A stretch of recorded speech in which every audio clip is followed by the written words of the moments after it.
Religion. For billions, it's a source of peace, purpose, and tradition. But behind the sacred texts, solemn rituals, and familiar prayers lies another side of faith, one that's raw, intense, and deeply unusual, a side that most people have never seen. Across the world, ancient cultures have passed down spiritual practices so strange, so shocking, that they feel more like scenes from a dream or a nightmare. Today, we're diving deep into the world's most unusual religious rituals. Some of these practices defy logic. Others push the limits of the body. But all of them tell powerful stories about what people are willing to do in the name of the divine. Let's begin in Western India, where one Muslim community has preserved a 500-year-old tradition that's hard to believe. In this ritual, a child, sometimes just an infant, is brought to the top of a 15-meter tower. There, in front of an entire crowd, the child is thrown off. Below, a group of men holds a stretched cloth, ready to catch the falling baby. According to local belief, a child who survives the fall, and yes, most do, is destined for a long, lucky life. It's not a form of punishment. It's a form of blessing. To outsiders, it might look horrifying, reckless, even abusive. But for those within the community, it's an act of deep faith, one that connects them to generations before. Whether you see danger or devotion, one thing is certain.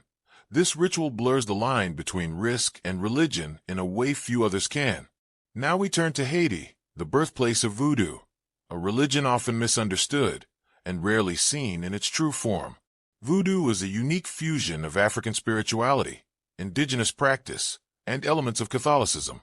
And perhaps its most intense ritual is the experience of religious ecstasy, or what some describe as possession. During sacred ceremonies, participants chant, drum, dance, and move in increasingly frenetic ways until something happens, something otherworldly.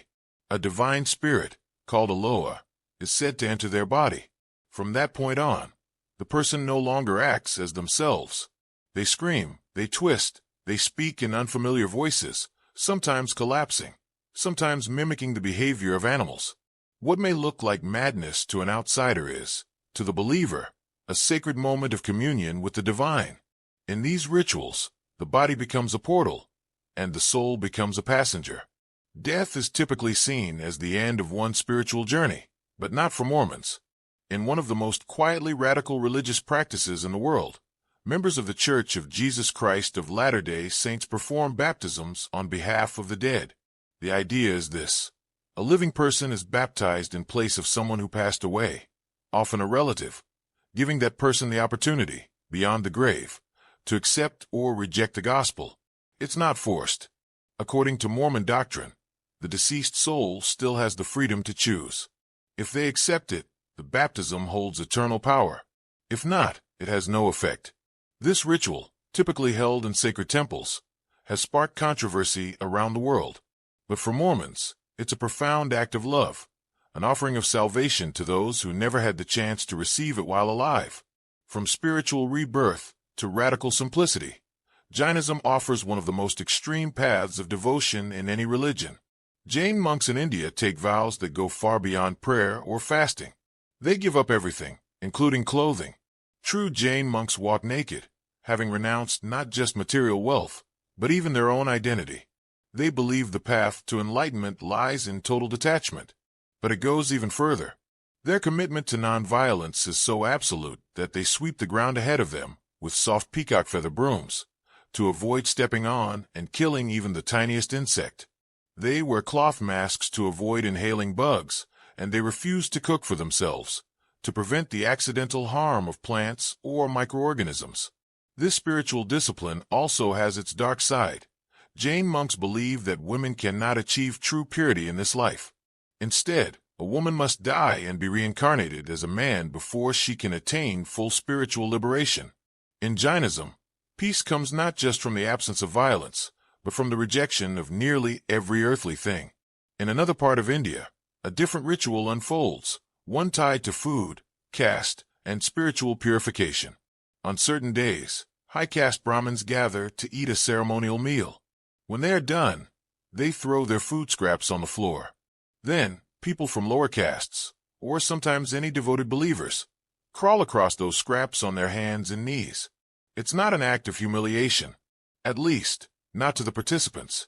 It's believed that contact with the sacred leftovers of the Brahmins can heal the body and soul. Sickness, bad luck, spiritual unrest, all can be cleansed by this symbolic act. Of course, to an outsider, it might look degrading, or even disturbing. But to those who crawl, it's a step toward wholeness. In a culture shaped by thousands of years of spiritual hierarchy, this ritual blends reverence, hope, and ancient social structure into one powerful gesture.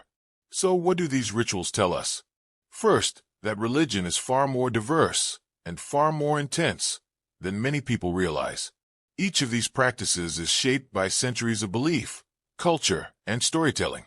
They weren't created for tourists or shock value.